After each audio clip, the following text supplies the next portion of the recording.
Gaina ra ni nagkagot akong ngipon. Di gyud ka mo mata diha karon ka. Mata lagi kang lugiton ko na imong mata. Nakunsa ka hagyod na siya sulod sa iyang kwarto. Lagi man mo gawas.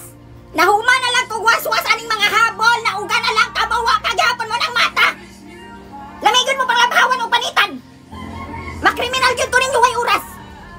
O mao na siya way mahuman na trabaho. Kay buntag pa sayo, magsige na maghinoktok. Grabe naman yung tanan nagkasayon paggunit sa silhig. Haw na nilihig. Magkuha na lang nagmid sa balay kay wa may mulihok.